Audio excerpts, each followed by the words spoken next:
Coming up on ATV News, the votes are in. We'll show you who won the Logan mayoral race. After a couple of weeks, the leaves are still falling off the trees. We'll show you how the city takes care of this messy fall cleanup. Find out who got a D on their report card. That pass went about 20 yards. We'll show you how many yards Daryl Garrettson threw for to break a freshman record on ATV Sports. The snow is almost gone, but will it be replaced? I'll let you know coming up in ATV weather. That and more coming up on this week's ATV News. Welcome to this week's edition of ATV News. I'm Lee Kubik. And I am Marie Tietze. The votes are in, the ballots are counted, and it looks like Logan will have a new mayor. Challenger Craig Peterson beat incumbent Randy Watts in yesterday's election. Peterson received 2,504 votes, and Watts received 2,100 votes. Some 160 provisional ballots still need to be counted, but Peterson is still the clear winner. In Hyde Park, polling stations saw a pretty big turnout. City Recorder Danya Wright thinks this may have been from the vote to allow alcohol sales in the city. Mostly due to the alcohol ordinance. People are pretty interested in the turnout of that. There's been a lot of debate back and forth about different issues associated with that.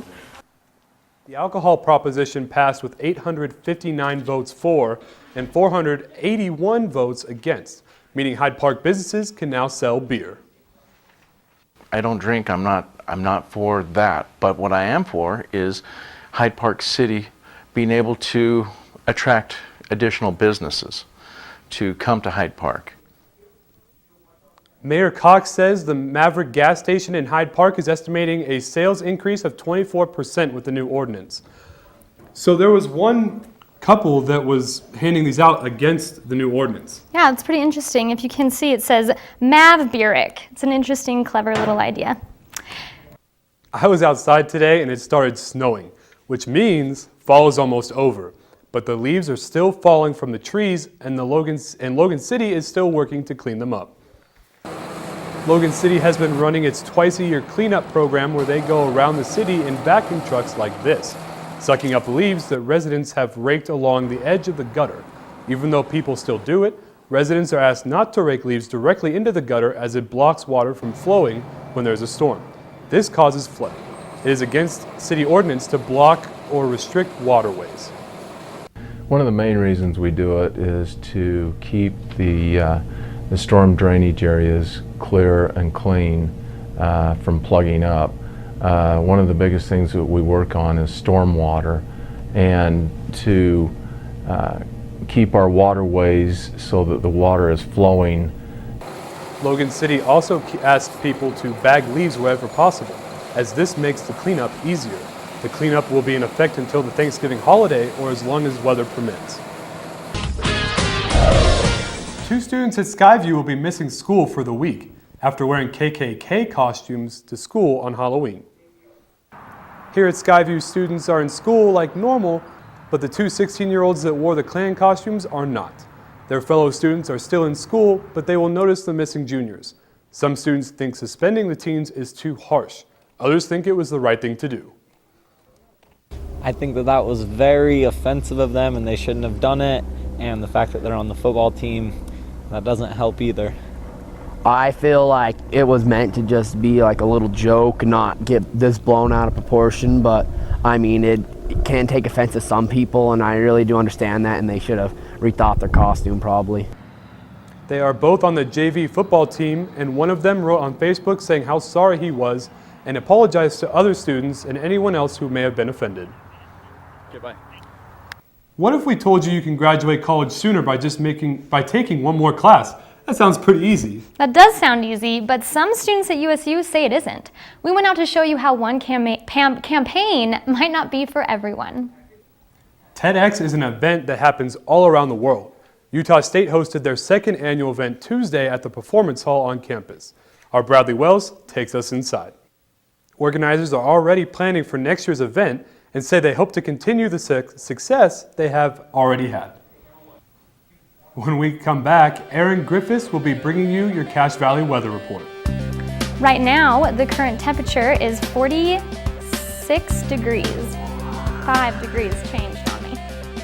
Temperatures for Vegas this weekend, high 73 on Saturday for the Aggie game. Should be a good one. Home sweet home, Las Vegas, Nevada. I'm actually going down there to watch the game, so Should be great it'll weather, be pretty fun. And speaking of the football game, coming up in ATV Sports, so it was a pretty busy week in Aggie sports. But Eric, do you think that the women's soccer team will get their revenge on San Diego? It's going to be tough. I mean, San Diego's the #1 seed for a reason. They're a very good, very deep, talented team. I'm rooting for the Aggies, but I don't know if they can pull it out. Awesome. Okay. Thanks, Eric. Well, coming up, we'll introduce you to a group of students whose projects may be traveling further than you'd expect. And an upside to the colder weather means the end to using detours. Will you ever be able to say that you sent something into space? Well, a group of students at USU can, and after next year, they may be able to say they've done something no other students have. Our Jenna Lynn brings you inside information on this project. Thanks, Jenna. The GAS team is hoping for approval for their CubeSat satellite to come in by the end of the month. The section connecting 100 South and Center Street will be closed until spring, but city officials say the other projects will be cleaned up in the next few weeks. Thank you for joining us on the edition of ATV News. Make sure to join us next week for more of your Cache Valley news. Have a great day.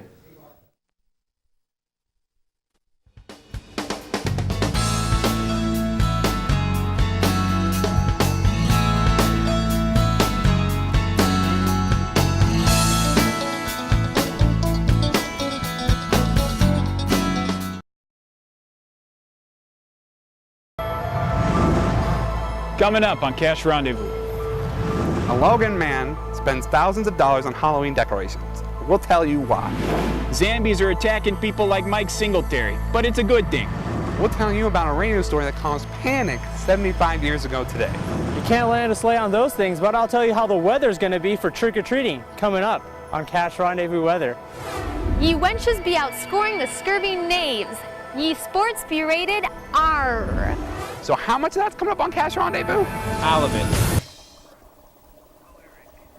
Welcome to this spooky edition of Cache Rendezvous. I'm Eric Jungblood. And I'm Lee Kubik. Let's send it over to Brianna Bodley, who is live in the Agricultural Science Building for the dedication of the atrium. Brianna? Thanks, Brianna. It's almost Halloween, and you can probably see decorations everywhere, including our studio today. Look at how spooky it is. But one house's spookiness outscares the rest. If a zombie outbreak occurred, would you be ready? While no actual zombies were seen, there were plenty of people dressed as zombies during Utah State's annual Zombie Chase for Charity 5K event. Our Bradley Wells shows us what happened during the apocalypse. The event also had a dog walk costume contest, and proceeds went to the 4 Paws Rescue for Charity. Organizers hope to add more exciting features for next year's event. So, what do you do with scrap wood? Burn it? Throw it away? Well, Jenna Lynn is here with us live in the studio to tell us what one local man does with people's old wood. What do you have there, Jenna? Thanks, Eric. Well, this is actually one of Reggie Jennings' pieces of work. It's a cutting board made of multiple types of wood. Now, he usually goes out and buys the wood for his cutting boards because people don't normally throw away scraps that are big enough for them. But he did show me plenty of other things he makes that are entirely made of scraps. Yeah, so, I don't know, what do you guys think of this? What do you think of his work? Yeah, it's a cute looking plate. Plate, Ditka? Yeah, to me that's a plate. This is a cutting board. You can, cut things on it for your plate if you'd like. I'm sure I could make a mean sandwich on that. Yeah, so it was just a lot of fun. It was really cool to see how he made the different woods and how, he had to get the different scraps and stuff for the different types of things he did, and just the different creations he was able to come up with it. Pretty cool. All right, thanks, Jenna. So how long has your family celebrated Halloween, Ditka? Since January 26, 1986, the day the Bears won the Super Bowl. Well, like Halloween, some things last in families for generations. Our Brianna Bodley is outside to tell us about a family whose tradition has been passed down for over 100 years. My grandma actually made this for me, and if I'm lucky, I would love to hand it down to my grandchildren someday. Back to you. Thanks, Brianna. I got to admit, I kind of think quilts are for sissies. I like clones. Well, then that makes you either a sissy or a Packers fan. Hopefully the former. I don't know about you, but I like dressing up. It gives me a warm, fuzzy feeling to be somebody else and bring them to life. I say you do too. This ain't a costume, buddy. It's a way of life. After the break, Jason Borba will bring you your Cache Valley weather report. Ho, ho, ho, ho. Have you two been good little boys? Well, I like to think so. Oh, I know you have. You're on my good list. But you, Ditka, you've been a very, very naughty boy. Yes, nothing to say. That's all right. Let's take a look outside and see how our weather... Now I'm going to send it back to my friends at the desk. Thanks, Jason. I hope we get to cover some Quidditch and chess and sports today. Quidditch and chess? Nah. How are the Bears going to do this weekend? They're going to win. But let's talk about Aggie sports. Coming up in sports, I'll show you how soccer's busy weekend went and if volleyball was able to keep their winning streak alive. Back to you, Lee and Eric. Hey, thanks, Marie. Coming up, 75 years ago today, the country was in a panic. It's the 75th anniversary of the War of the Worlds radio broadcast that sent the country into a frenzy. Our Jason Borba shows us how the aliens invaded. Since its broadcast in 1938, the War of the Worlds has been made into 2 feature films, dramatizations have been made, and has inspired similar radio dramas in Peru and Chile. All right, guys, so tomorrow's Halloween. What you doing? Calculus homework. Heading back to the North Pole. I don't like that. That's too close to Green Bay. Oh, Ditka. Well, thank you for joining us on this Halloween edition of Cache Rendezvous. Be sure to tune in next week for ATV News. Have a happy Halloween.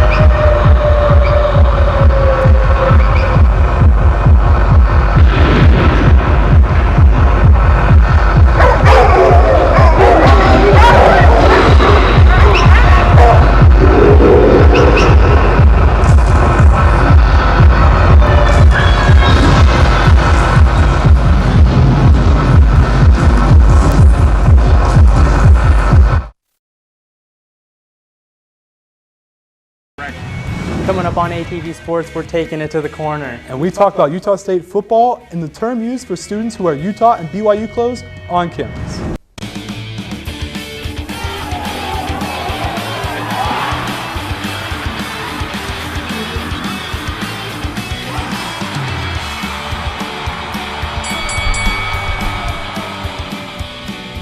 Welcome to Aggie Sports Corner. I'm Lee Kubik. And I'm Jason Borba. This is our first ASC of the semester, so let's get right into it with some Aggie football. Utah State has played in plenty of marquee games in the past few years and has come up just short every time. USU's lost its last 5 games by a total of 13 points, and it seems like it always comes down to a special teams mistake, such as a missed field goal or an onside kick recovery. So Lee, are special teams to blame for Utah State's recent losses? It doesn't come down to one player. It comes down to one play maybe. A lot of things go on with that play though. Depends on the line, depends on the holder, depends on the kicker. If it's off by even half of a second, throws off the play and we blame the kicker. I definitely agree, but it just seems like they should have that down because that is their job. That's all they do. When you come out of high school into the college game, that's your job, is to kick a field goal or an extra point. And if you miss a 37-yarder, there's really no explanation of why you would miss that, or even an extra point, which is literally a chip shot. So I just think it's unfortunate, but it's part of the game. And a lot of things can go wrong. Exactly. Staying on the topic of football, Chucky Keaton was one of 30 players named to the Heisman Trophy watch list before the season. Social media has embraced this by creating Chucky for Heisman pages, and the athletic department distributed trading cards to help promote Chucky. Does he still have a chance, Jason? I don't think he has a chance. I don't think he ever had a chance. I'll give you one name, Kellen Moore for Boise State. He had amazing stats in 2010, 33 touchdowns, 5 interceptions, had Boise State number 3 in the BCS, and he came in 4th place. He was invited, but he came in 4th.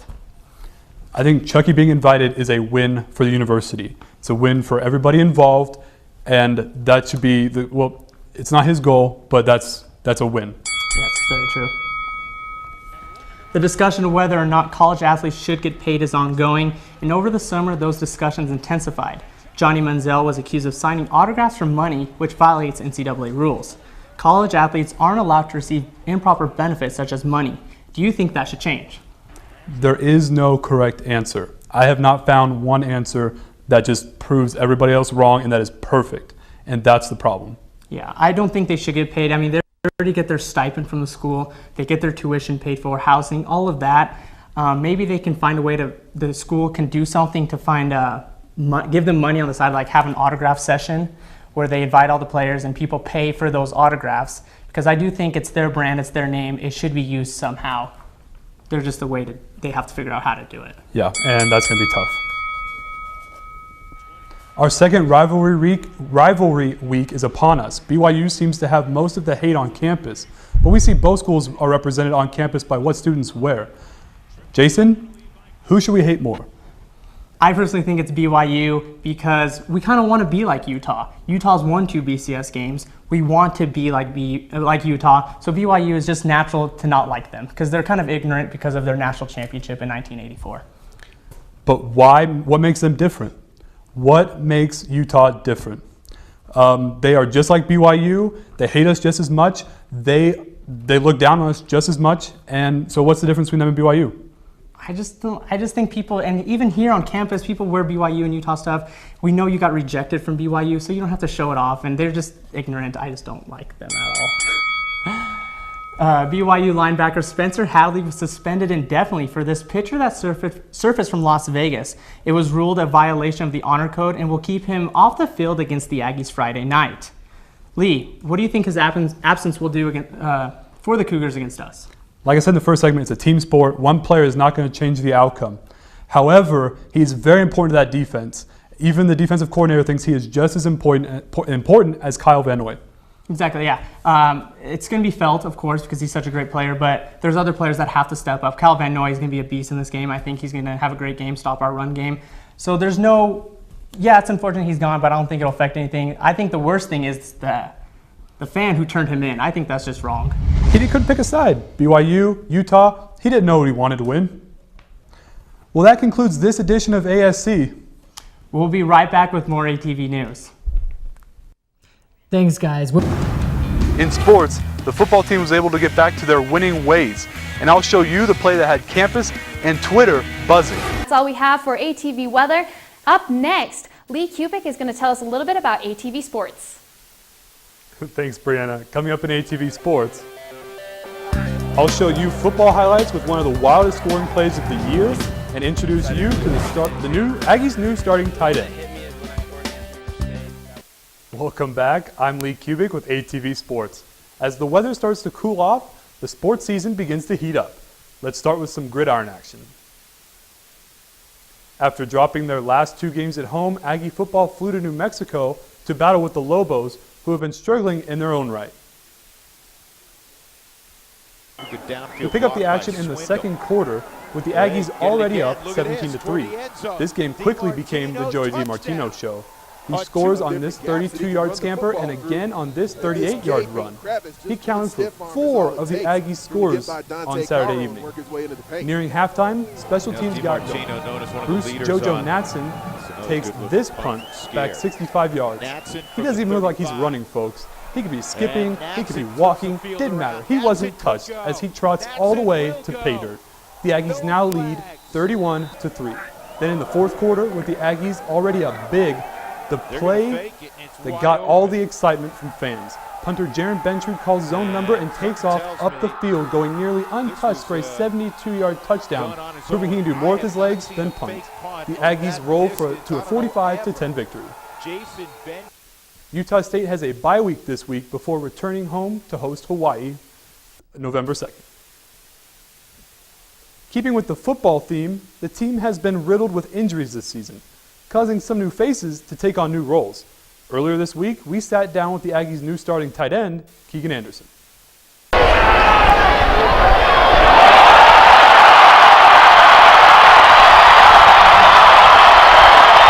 Well, thanks for joining us, Keegan. I really appreciate you sitting down with us. No problem. When did you start playing football?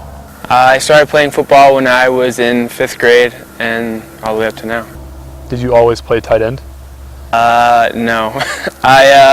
Through 5th grade and up, I was a receiver, and then through high school, I was a receiver in a corner, and then when I came to Utah State, I got moved to tight end. What's something most people don't know about you? I really like the Ninja Turtles and that you are my roommate. What are your thoughts on Jaren's touchdown run from Saturday? At first, I didn't know what was going on. I heard the crowd and I thought he shanked it. So I was looking up in the air for the ball, and then I caught the Jumbotron, and it was Jaren running. And I was like, he's going to score. And so then I just sprinted over and started celebrating with him, and it was crazy. What was it like when you scored your first college touchdown? To be honest, it didn't really hit me until after the game, because when it happened, it just was like, I got to go get on PAT, because so I didn't really think of it anything. But the one that hit me is when I scored against Weber State. I was really pumped when I scored that one, just because it was a long touchdown and it was a cool experience. Did you hear the crowd yelling at you the whole time? Your fans and your family up in the stands? Yep, I heard you yelling. Yelling, that's my roommate!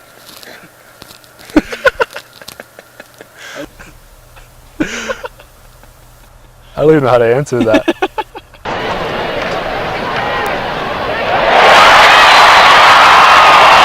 Well, Keegan, thank you for joining us today so we can introduce you to the Aggie faithful. Thank you. Anderson is a redshirt junior majoring in ITDS and graduates this December. He says that he hopes to be a coach like his dad, Gary Anderson. The Utah State women's soccer team is in the midst of their busiest week of the season. On Tuesday, they played their makeup game against Air Force with a spot in the Mountain West tournament on the line. The Aggies were looking to win their third straight game when they took on the Falcons. USU began knocking on the Air Force doorstep from the get-go. Jen Flynn has her shot sailed just wide. A few minutes later, it seems as though Falcons defender Gabriella Gray wants to score for the Aggies. But the post comes in for the rescue, and Jane Robeson cannot score off the rebound.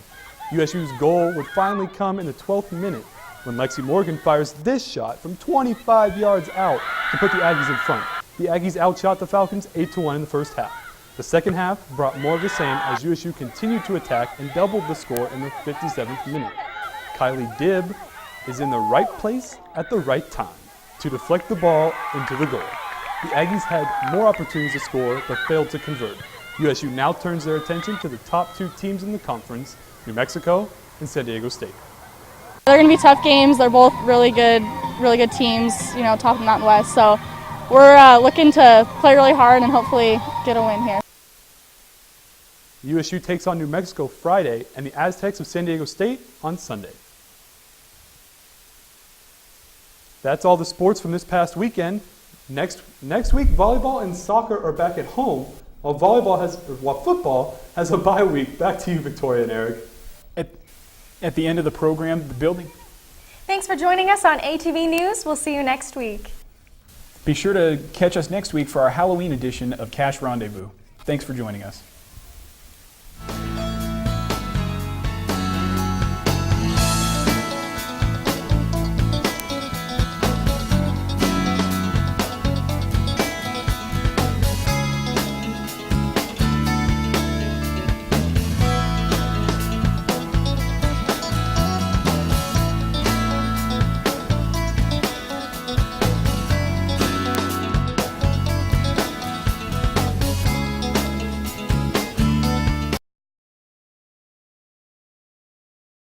A familiar face is asked to leave the fairgrounds.